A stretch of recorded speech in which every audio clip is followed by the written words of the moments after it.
कितनी सर्दी है। अरे मोरी मैया, मार डाला आज की ठंड ने तो। सुबह सुबह 5 बजे तो जानलेवा सर्दी रहती है। इन लोगों के मजे हैं, सुबह उठकर कोई काम नहीं करना पड़ता, आराम से कंबल में बैठे रहो। शादी से पहले मेरी भी जिंदगी कितनी हसीन थी। ये है आरुषि, शांति जी की बहू, जिसको सर्दी हो या गर्मी 5 बजे उठकर ही अपने परिवारजनों को नाश्ता देना पड़ता है। आरुषि के ससुराल में सभी सवेरे ही जाग जाते हैं क्योंकि शांति जी को देर तक सोना पसंद नहीं। आज भी आरुषि सर्दी भरे दिन में सुबह 5 बजे सभी का नाश्ता बना रही थी और नाश्ता बनाते बनाते ही वो अपने पुराने दिनों में खो गई, जब उसकी शादी नहीं हुई थी। आरुषि, आरुषि बेटा उठ जा, चाय तैयार है वरना ठंडी हो जाएगी। क्या माँ, इतनी जल्दी क्यों उठा रही हो? ये जल्दी है बेटा, सुबह के 11 बज गए और तेरी चाय भी बन गई। चल जल्दी खड़ी हो। नहीं माँ, आज बहुत सर्दी है, मैं आज बिस्तर से नहीं निकलूंगी, आप मेरी चाय यहीं दे दो। ये लड़की भी ना, सर्दी आई नहीं और इसकी सुस्ती शुरू हो जाती है। ठीक है, मैं चाय ला रही हूँ, उठकर कुल्ला कर ले। अरे बहू, नाश्ता बना कि नहीं? 5 बजने वाले हैं। हाँ हाँ माँ जी, बस बन गया, लाती हूँ। आरुषि ने गर्मा गर्म चाय छान ली और साथ में पोहे और पराठे बनाकर उसने सर्दी की सुबह में 5 बजे ही सभी को नाश्ता करवाया। नाश्ता भी सब बैठकर कर ही रहे थे कि तभी आरुषि से शांति बोली, बहू तूने रसोई में तो कदम रख दिए, लेकिन ये बता कि ये नाश्ता बनाने से पहले तूने पूजा की थी? स्नान अभी तक किया कि नहीं? नहीं माँ जी, अभी ना मैंने स्नान किया है और ना कोई पूजा पाठ, लेकिन आप चिंता मत कीजिए, जब जरा सी धूप चढ़ जाएगी मैं तब स्नान करके पूजा कर लूंगी। क्या चिंता ना करूं मैं? तुझे बताया हुआ है ना, रसोई में बिना स्नान किए और बिना पूजा पाठ के कदम नहीं रखा कर। यहाँ सुबह सुबह हमने तो खा लिया और मंदिर की घंटी अभी तक नहीं बजी है।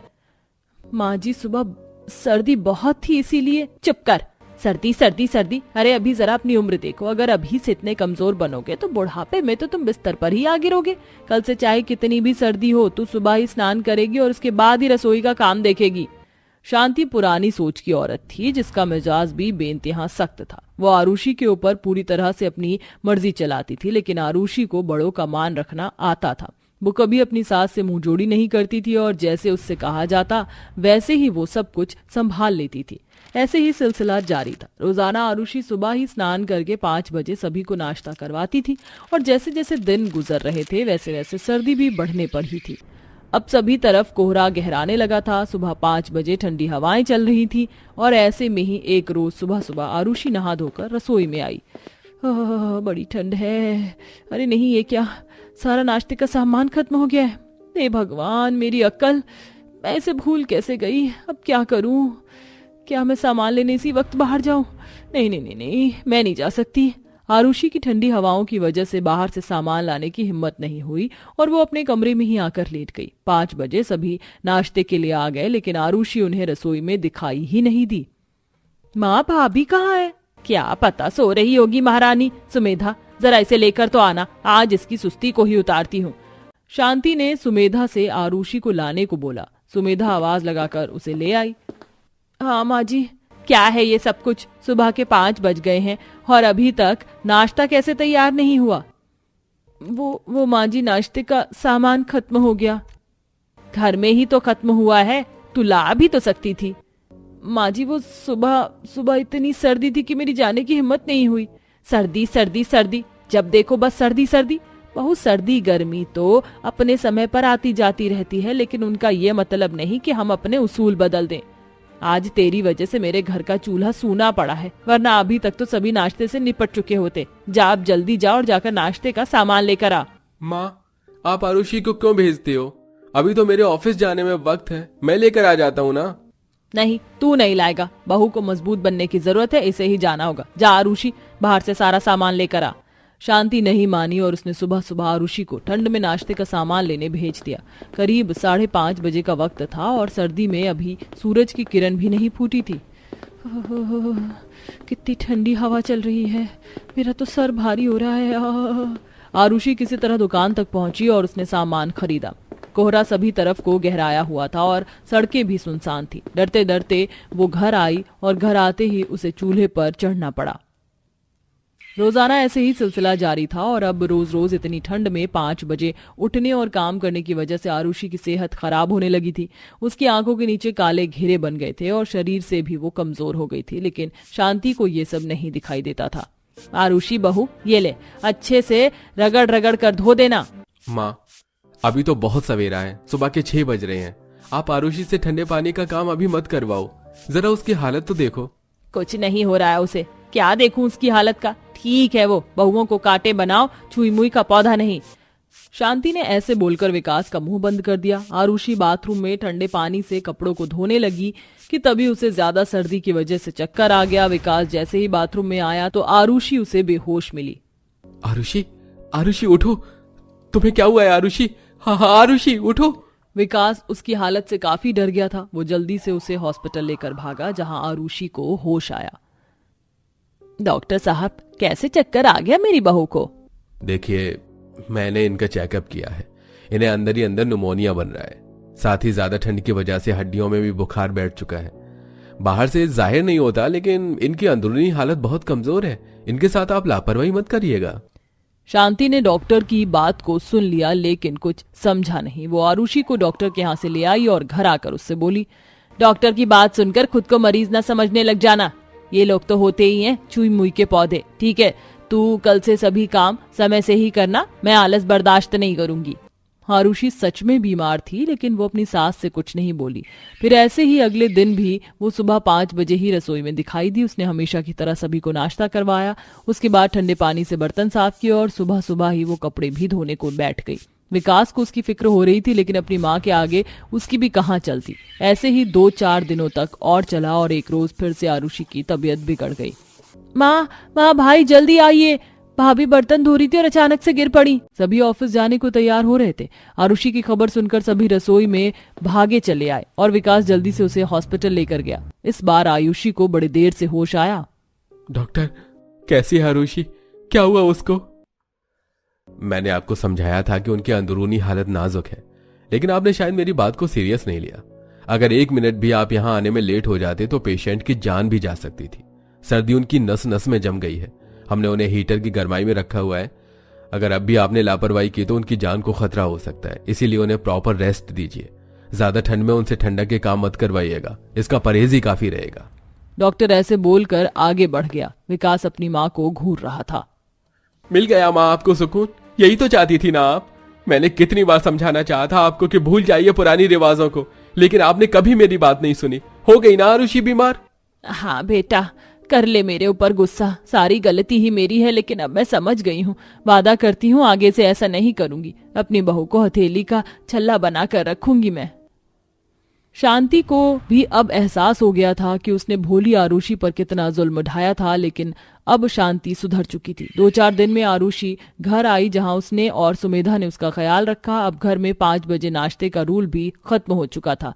जब आरुषि कुछ सही हुई तो उसने फिर जिम्मेदारी संभाली, लेकिन अब सभी नाश्ता 7 बजे तक ही करते थे। सुमेधा भी अपनी भाभी का कामों में हाथ बटाने लगी थी और अब सब कुछ ठीक हो चुका था। तू मेरा जानू है, तू मेरा दिलबर है, मेरी प्रेम कहानी का तू हीरो है। पर प्रेम ग्रंथ के पन्नों पर अपनी तकदीर तो जीरो है। हो। नहीं, ऐसा नहीं हो सकता। प्रेम ग्रंथ के पन्नों पर हमारी तकदीर 0 नहीं हो सकती। हमारा प्यार अमर है, अमर था, अमर रहेगा। मनोरमा जी, आपकी ये जुल्फ है, आपकी ये साड़ी और आपका फिटिंग ब्लाउज, कुछ कुछ होता है मनोरमा जी, आप नहीं समझोगी। तभी ये सब शोभा और उसकी बेटी आंचल देख लेती है। हाय, मैं लुट गई, मैं बर्बाद हो गई, मेरी तो जिंदगी तबाह हो गई। डायन ने मुझसे मेरा पति छीन लिया। ऐसा बोलते हुए शोभा बेहोश हो जाती है। माँ, आपको ये क्या हो गया है? उठ जाओ माँ, उठो माँ। आयशा गुस्से में अपने पिता और अपनी सास के पास आती है। बेशर्म हो गई हो आप। अरे जरा सी तो शर्म कर लेती। आपको इस पूरी दुनिया में कोई और नहीं मिला मेरे पिता के अलावा? हे भगवान, कैसी बेशर्म सास हो आप। मनोरमा रणजीत सिंह का हाथ पकड़ लेती है। आज चाहे आंधी आ जाए, चाहे तूफान आए, इस बात का फैसला होकर ही रहेगा कि रणजीत सिंह मेरे हैं, मेरे रहेंगे और मैं इनकी। मनोरमा के इतना कहते ही वो नींद से घबराती हुई उठती है और अपनी आंखें मसलने लगती है। ये कोई हकीकत नहीं बल्कि एक बहुत भयानक और बुरा सपना था। आयशा अपने चेहरे से पसीने को साफ करते हुए, हे भगवान, कितना बुरा सपना देखा आज मैंने। ये सपना कभी पूरा नहीं होगा, क्योंकि ऐसा कभी नहीं होगा। मेरे पिता मेरी माँ से बहुत प्यार करते हैं और मेरी सास ऐसा कभी नहीं कर सकती। आयशा ऐसा सोचकर सो जाती है। अगले दिन जब सवेरा होता है तो वो रसोई में जाती है और सभी के लिए गर्मा गर्म नाश्ता तैयार करके खाने के टेबल पर लगा देती है।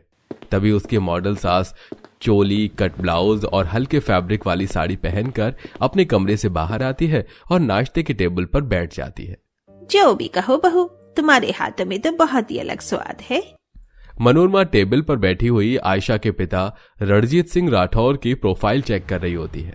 ओह वाओ, मेरे बहू के पिता यानी मेरे समधी जी इस उम्र में भी कितने हॉट एंड हैंडसम हैं। देखो तो फौजी साहब ने क्या बॉडी बना रखी है। आयशा की नजर मनोरमा के फोन पर पड़ जाती है और वो देख लेती है कि उसकी सास उसके पिता की प्रोफाइल चेक कर रही होती है। वो कुछ कहती इतने में मनोरमा बोलती है, क्या बात है, विश्वास नहीं होता कि समधी जी आज भी आप इतने हैंडसम हैं, इतनी अच्छी बॉडी है। वरना आजकल के बुजुर्ग आदमियों को देखा जाए तो चलना फिरना भी मुश्किल है। और देखो ना कितनी अच्छी बात है, तुम्हारे पिता तो जिम भी जाते हैं, कितने अच्छे से मेंटेन किया हुआ है इन्होंने। सो तो है, पिताजी फौज में थे और उन्हें अपने आप को मेंटेन करना अच्छा लगता है। रिटायर होने के बाद भी वो आज भी जिम करते हैं। फिटनेस तो मुझे भी चाहिए, तो क्यों ना मैं भी जिम ज्वाइन कर लूं, इसी बहाने उन्हें रोजाना देखने का मौका तो मिलेगा। मनोरमा ऐसा सोचकर जिस जिम में रणजीत सिंह जाया करते थे उसी जिम को ज्वाइन कर लेती है, जहां उसकी मुलाकात रणजीत सिंह से हो जाती है। अरे समधिन जी, आप यहाँ? लगता है आप भी मेरी तरह अपनी फिटनेस पर बहुत ध्यान देती हो। अब आप जैसे जवान मर्द हो तो हमें तो अपनी फिटनेस पर ध्यान देना ही पड़ेगा। क्यों रंजीत जी, सही बोल रही हूँ ना मैं? Fitness for self love. जिन लोगों को अपनी फिटनेस से प्यार है वो लोग मेरे लिए बहुत खास है। और आपकी फिटनेस से जाहिर होता है कि आप अपनी फिटनेस का और डाइट का बहुत अच्छे से ध्यान रखते हैं। वैसे मेरी जिम तो हो गई है, मैं घर जा रहा हूँ। आप अभी करोगी या जाओगी? Oh no, I already finish my gym, तो बस अब घर जाना है। तो फिर आज आप हमारे घर चलिए, आज का नाश्ता वहीं पर। रणजीत सिंह अपनी गाड़ी में मनोरमा को बिठाकर घर ले आता है। शोभा, शोभा, अरे कहाँ हो तुम? देखो घर पर कौन आया है। शोभा रसोई से बाहर आती है। अरे समधन जी, आप, बहुत अच्छा लगा आपको देखकर। मनोरमा ने बड़े मॉडर्न कपड़े पहने होते हैं तो शोभा उसे ऊपर से लेकर नीचे तक देखने लगती है। लगता है मेरी बेटी की सास का पहनावा थोड़ा बदल गया है और विचार भी। अरे शोभा, खड़ी क्या हो? जाओ नाश्ता लेकर आओ, घर पर मेहमान आए हैं। अभी लाती हूँ जी। शोभा रसोई में जाती है और पकौड़े का नाश्ता बनाकर लाती है। ये लीजिए गर्मा गर्म पकौड़े। So oily, I am really sorry Shobha ji, मैं नहीं खा सकती। अगर ऐसा कुछ खाया तो मुझे एक्स्ट्रा जिम करनी पड़ेगी। अरे हाँ, आप तो डाइटिंग लेती हो। आज मैं खुद अपने हाथों से आपके लिए डाइट बनाऊंगा। रहने दीजिए, क्यों परेशान हो रहे हैं? नहीं मनोरमा जी, आप हमारी मेहमान हैं, आपकी मेहमान नवाजी करना हमारा कर्तव्य है। ऐसा कहकर रंजीत खुद अपने हाथों से मनोरमा के लिए डाइट तैयार करता है और उसे खिलाता है। इस तरह मनोरमा रोजाना जिम के बहाने रणजीत सिंह से मिलने के लिए जिम जाया करती। वहां वे दोनों एक साथ जिम करने लगे और जिम करते करते उनकी बीच बातें शुरू हो गईं। इसी के चलते रोजाना मनोरमा का अपनी बहू के मायके जाना होने लगा। एक दिन शोभा अपनी बेटी आयशा से फोन पर बात करते हुए, बेटी, मैं ये कह रही थी कि अगर तू बुरा न माने तो थोड़ा अपनी सास को समझाना। ऐसे बहू के मायके रोजाना आना अच्छा नहीं लगता। माँ, आप ये क्या बात कर रही हो? मेरी सास रोजाना जिम जाती हैं, आपके वहां तो नहीं आती। इसका मतलब तुम्हारी सास तुम्हारे पिता के साथ ही जिम कर रही है। यकीन नहीं होता। इससे तो सब जाहिर होता है कि तुम्हारी सास बहुत बेशरम है और फिर रोजाना किसी न किसी बहाने से अपनी बहू के मायके आ जाना ये अच्छे घराने की औरत कभी नहीं कर सकती। माँ, मैं समझ सकती हूँ, आप चिंता मत कीजिए, मैं अपने पति को समझाने की कोशिश करूंगी, वो मेरी सास से कह देंगे। आयशा को यह सब सुनकर बहुत हैरानी होती है। सारा दिन वो अपनी सास को फोन में लगे हुए देखती है। इसी के चलते वो ये समझने लगती है कि जैसा उसने सपना देखा था कहीं वो सच तो नहीं। वो शाम को अपने पति के आने का बहुत बेसब्री से इंतजार करती है। अनुराग जी, अभी तक आए नहीं, और कितनी देर लगेगी उन्हें आने में? आयशा दरवाजे की तरफ बार बार देखती है। तभी अनुराग आ जाता है और वो बहुत ज्यादा थका होता है। आयशा उसे कमरे में आराम करने के लिए भेज देती है। आप कमरे में चलिए, आज डिनर वहीं कर लेंगे। ठीक है, वैसे भी आज मैं बहुत थका हुआ हूं। अनुराग कमरे में चला जाता है और इधर आयशा रसोई में खाना गर्म करने लगती है। तभी रसोई में सास आती है। देखो बहू, आजकल मैं देख रही हूँ कि तुम मुझसे थोड़ी उखड़ी उखड़ी सी रहती हो। अगर कोई बात हो तो तुम मुझे बता सकती हो। क्या पता हम दोनों सास बहू मिलकर बातों का सॉल्यूशन निकाल सके। पहले मैं अपनी सास से ही बात कर लेती हूँ, अनुराग जी को बाद में बता दूंगी। क्या सोच रही हो बहू? आपको बुरा ना लगे तो मैं बस ये कहना चाहती हूँ कि आपका मेरे मायके जाना कुछ ज्यादा ही हो गया है। आप उसे थोड़ा कम कर दीजिए। मेरी माँ का फोन आया था और वो मुझे बता रही थी। ये सुनते ही मनोरमा एकदम से हाइपर हो जाती है और छोटी सी बात का बतंगड़ बना देती है। हे भगवान, बहू तुम मेरे बारे में ऐसा कैसे सोच सकती हो? अरे मैं मॉडर्न हूँ, ऐसे कपड़े पहनती हूँ तो इसका मतलब ये नहीं कि मेरा कैरेक्टर खराब है। तुम कहना क्या चाहती हो कि मैं तुम्हारे पिता के लिए वहां जाती हूँ? अरे मैं तो परिवार समझकर जाया करती थी। माँ जी शांत हो जाइए, मेरा कहने का मतलब वो नहीं था, और मैंने पिताजी का नाम तो लिया ही नहीं। मुझे सब समझ आ रहा है बहू, अब मैं एक शब्द नहीं सुनना चाहूंगी। तभी ये सब सुनकर अनुराग कमरे से भागता हुआ आता है। अरे भाई क्या हुआ? मनोरमा रोते हुए अनुराग को अपनी तरफ से उलूल जुलूल बातें बताने लगती है। आयशा तुमने हद पार कर दी। तुम्हारी हिम्मत कैसे हुई माँ के ऊपर इतना बड़ा इल्जाम लगाने की? आइंदा अगर तुमने ऐसा कुछ सोचा भी तो मुझसे बुरा कोई नहीं होगा। अनुराग आयशा पर गुस्सा करता है, लेकिन इतना सब कुछ होने के बाद तब आयशा ठान लेती है कि वो अपनी सास को रंगे हाथ पकड़ेगी। इसी दौरान उसके पिता का बर्थडे आने वाला होता है और मनोरमा पूरी तैयारी में होती है। सजना है मुझे सजना के लिए, सजना है मुझे सजना के लिए। मनोरमा के कमरे से उसके गाते हुए स्वर की आवाज आयशा बाहर से सुन लेती है। लगता है माँ जी पूरे फॉर्म में हैं आज। आयशा अपने कमरे में चली जाती है। रात के 12 बजने से थोड़ा पहले बहुत सुंदर साड़ी, कट स्लीव ब्लाउज पहनकर मनोरमा हाथ में केक लिए अपने घर से निकलती है और रणजीत सिंह के घर पहुंचकर नीचे से रणजीत सिंह को कॉल करती है। अरे मनोरमा जी, आप इतनी रात में यहाँ? रंजीत जी, मैं तो यहाँ आपका हैप्पी बर्थडे टू यू बनाने आई हूँ। वैसे आपने बताया नहीं कि आज मैं कैसी लग रही हूँ। आप तो हमेशा ही कमाल लगती हो, लेकिन इस वक्त हमारा यहाँ खड़े होना ठीक नहीं है। चलो पीछे के रास्ते से छत पर चलते हैं। इस तरह रणजीत सिंह मनोरमा को छत पर ले आता है, जहां वो दोनों केक काटते हैं और एक दूसरे को खिलाते हैं। और तभी मनोरमा रणजीत सिंह को गले से लगाकर कहने लगती है। रंजीत सिंह जी, आपके पीछे मैं पूरी तरह फिदा हो चुकी हूँ। अब ये चोरी छुपे मिलन कब खत्म होगा? मुझे अपना बना लीजिए। मनोरमा के इतना कहते ही वहां आयशा अपने पति अनुराग और अपनी मां शोभा के साथ छत पर पहुंच जाती है और अपनी बेशरम सास का पर्दाफाश कर देती है।